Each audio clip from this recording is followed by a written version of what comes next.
இன்றைக்கி வீடியோவில் என்ன பார்க்க போகிறோன்னா சாமந்தி செடிக்கு நம்ம ஃபெர்டிலைசர் கொடுக்கலாம். மொட்டு வந்த சாமந்தி செடிக்கு ஃபெர்டிலைசர் கொடுத்தா பெரிய பெரிய பூக்களாக பூக்கும். நம்ம வாங்கும்போது எந்த சைஸில் இருக்கோ அந்த சைஸில் பூக்கும் பூவு. ஏற்கனவே நம்ம ஒரு செடி வளர்த்துன்னு இருப்போம் சாமந்தி செடியெலாம். இப்போ நான் வந்து பிஸ்கட் கலர் நீங்கள் பார்த்துருப்பீங்கள்ல, நம்ம நட்ட மின்னலாம் அந்த பிஸ்கட் கலர் தான் பாருங்கள். மொட்டு பாருங்கள், கலர் தெரியுது. முட்டையில் கூட பெருசாகுது பாருங்கள். இந்த கலர் மின்னெல்லாம் எனக்கு சரியாக வரவே இல்லை. நானும் போகிறப்பெல்லாம் கார்டனுக்கு வாங்கிட்டு வந்து வச்சுடுவேன். காஞ்சி தான் போய்கிட்டு இருந்தது. இப்போ இந்த வாட்டி நல்லா செடி வளருது. நான் கட்டிங்ஸ் கூட வச்சுருக்கிறேன். வளரட்டும், நான் வந்து ஷார்ட்ஸில் காமிக்கிறேன். இன்னும் நம்ம ஃபஸ்ட்டு வளர்க்கணும், அப்போ தான் இந்த செடியெல்லாம் நிற்கவே மாட்டேங்குது. வாங்கினா கூட இப்போ பிஸ்கட் கலர்லாம் சூப்பராக நிற்கிது, நல்லா வளருது, கலரும் தெரியுது, மொட்டெல்லாம் கூட பெருசாகுது. ஆனால் நம்ம இந்த டைமில் ஃபெர்டிலைசர் கொடுக்கணும், அப்போ தான் செடி நல்லா வளரும். சாமந்தி கன்று நான் வந்து என்ன கொடுத்தேன்னா, ஏற்கனவே சாயலுக்குள்ளே கலந்து வச்ச மண் தான் இதில். ஆனால் அதிகமாக இருக்காது எருவு. இப்போ தான் நான் ஃபெர்டிலைசர் கொடுக்கலான்னு சொல்லிட்டு, ஏன்னா மொட்டு இப்போ வளருது, இந்த சமயத்தில் நம்ம எரு கொடுக்கலான்னு சொல்லிட்டு. நீங்கள் வந்து சப்போஸ் இதே போல் மொட்டோட பிளான்ட்டு சாமந்தி கன்று வச்சுருந்தீங்கன்னா இதே போல் ஃபெர்டிலைசர்லாம் கொடுத்தா சீக்கிரமாக பூக்கள் பூக்கும். நல்ல ஃப்ளவர் வந்து நல்லா பூக்கும், அதாவது பெட்டல்ஸ் எல்லாம் கூட நல்லா வரும். இப்போ நல்லா வெயில், கடுகு பவுடர்லாம் போடும்போது நம்ம கொஞ்சமாக தான் கொடுக்கணும், ரொம்ப கொடுக்கக்கூடாது. ஏற்கனவே வந்து காஞ்ச இலை ரொம்ப காஞ்சு போய் அது மாதிரி எல்லாம் இலைலாம் இருந்தால் எடுத்துட்டு லேசாக தான் சீண்டணும். ஏன்னா சாமந்தி கண்ணுக்கு வந்து ரோஜா செடிக்கு சீண்டுற போல் சீண்டக்கூடாது. மண்ணெல்லாம் லேசாக சீண்டிட்டு அதுக்கப்புறம் ஃபெர்டிலைசர் கொடுக்கணும்.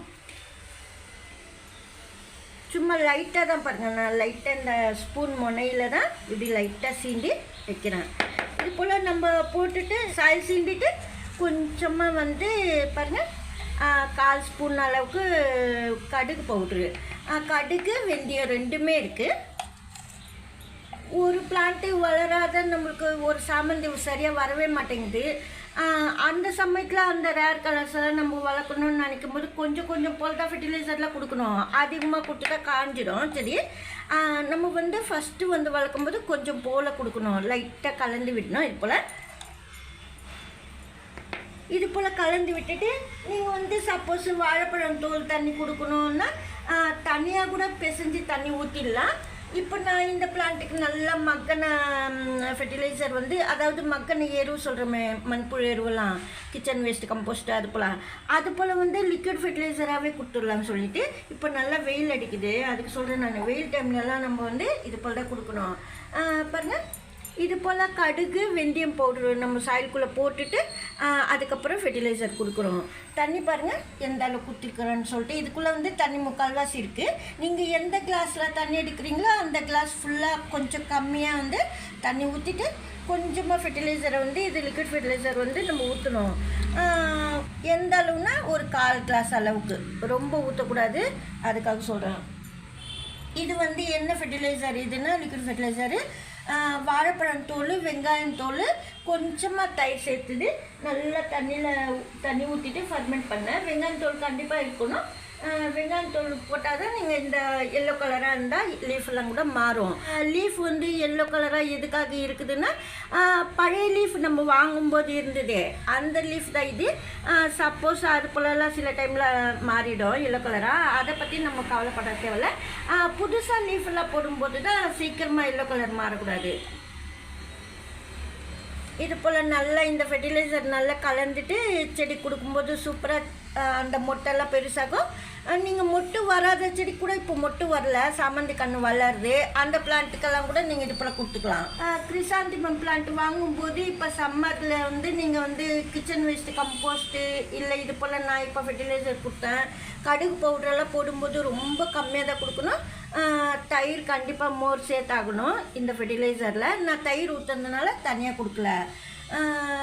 அப்புறம் மேல் பாகத்தில் வந்து நீங்கள் வந்து கோகோபீட் போட்டு வைங்க. இப்போது இந்த பாட்டுக்கு எந்த அளவுக்கு கொடுக்கணுன்னா, எப்போவுமே நம்ம பார்த்துக்கணும் தண்ணி ஊற்றும்போது.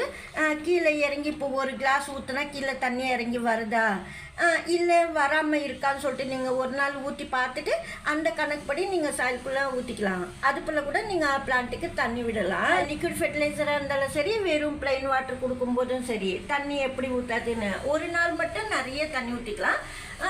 ஒரு நாள் விட்டு ஒரு நாள் கொஞ்சம் போல் தண்ணி ஊற்றணும். அதாவது இந்த அளவுக்கு ஆஃப் வர மாதிரி தண்ணி ஊற்றணும். அதாவது கீழே இறங்காமல் கொஞ்சம் தண்ணி, அதுக்கப்புறம் மேல் பாகம் கொஞ்சம் தண்ணி, அது போல்.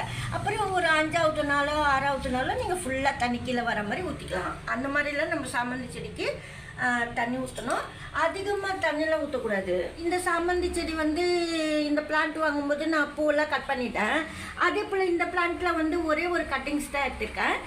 கொஞ்சம் போல் மெதுவாக ஒவ்வொன்றா கொஞ்சம் கொஞ்சம் ஒரு நாள் 2 days ஒன்ஸ் இல்லை கொஞ்சம் கொஞ்சம் மெதுவாக நம்ம கொஞ்சம் கொஞ்சம் கட்டிங்ஸ் எடுத்துக்கலாம்னு சொல்லிட்டு அது போல் கட் பண்ணால் தான் நல்லது. ஒரே டைம் கட் பண்ணால் கூட வரும், இருந்தாலும் நம்ம அப்பப்போ இது போல் ஒவ்வொரு கட்டிங்ஸ் எடுத்து நம்ம சாய்க்குள்ளே நட்டு வச்சுக்கலாம்.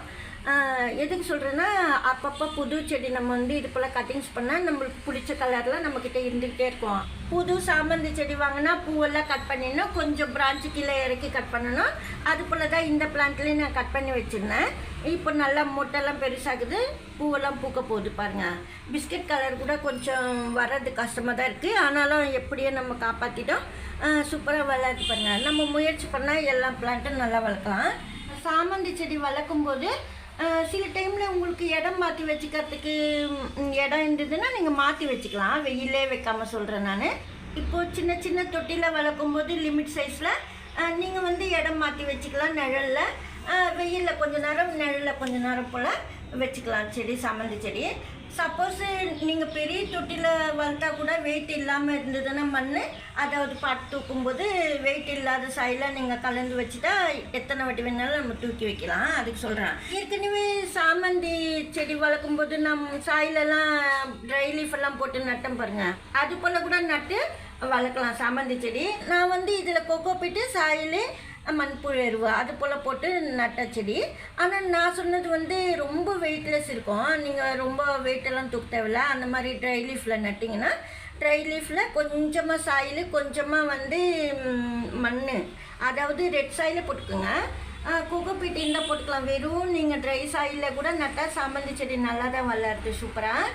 இது போல் நம்ம வந்து மேல் பாகத்தில் வந்து கொக்கோ பீட் சாயில் வந்து நம்ம எதுக்கு கொக்கோ பீட் மூடி வைக்கணும் மேல் பாகத்தில்னா, இந்த மொட்டைலாம் ஃப்ரெஷ்ஷாக இருக்கும். பிளாக் கலரில் மொட்டைலாம் ஆகுது பாருங்கள், அது போலலாம் ஆகாது. எல்லா மொட்டும் நல்லா பூக்கும். இது போல் நான் சொல்கிற போல் ஃபெர்டிலைசர்லாம் கொடுத்து செடி வளர்த்திங்கன்னா சூப்பராக சாமந்தி செடி வரும். சாமந்தி செடியில் வந்து எந்தெந்த மெத்தடில் நட்டால் சூப்பராக வளருதுன்னு நிறைய வீடியோஸ் சாமந்தி செடி பற்றி பண்ணியிருக்கேன். பார்க்காதவங்களாம் பாருங்கள். கிரிசாந்திமம் பிளான்ட் வந்து வாங்கும்போது நல்லாயிருக்கும். நம்ம வீட்டுக்கு கொண்டு வந்து நட்ட உடனே ஒரு வாரத்திலே காணாம போயிடும், செடி காஞ்சிடும். அதுக்காக நான் சொல்கிற போல் மண்ணெல்லாம் ரெடி பண்ணிவிட்டு பிளான்ட் எல்லாம் நட்டிங்கன்னா புது செடி சாமந்தி செடி சூப்பராக வளரும். நல்ல பூக்கள் கூட பூக்குது பாருங்கள் இப்போலாம். அதாவது ரேர் கலர்ஸ் கூட இப்போ நான் வர வைக்கிறேன். அதுக்கு சொல்கிறேன் நான். இந்த மண்ணெல்லாம் நீங்கள் ரெடி பண்ணி கற்றுக்கிட்டிங்கன்னா சூப்பராக செடி வளர்க்கலாம் சாமந்தி செடி. இது போல் ஃபெர்டிலைசர்லாம் கொடுத்திங்கன்னா சாமந்தி செடியில் மொட்டு பெருசாகும், பெரிய பெரிய பூக்களாக பூக்கும். இந்த வீடியோ அவ்வளோதான். நெக்ஸ்ட் வீடியோவில் பார்க்கலாம். தேங்க்ஸ் ஃபார் வாட்சிங்.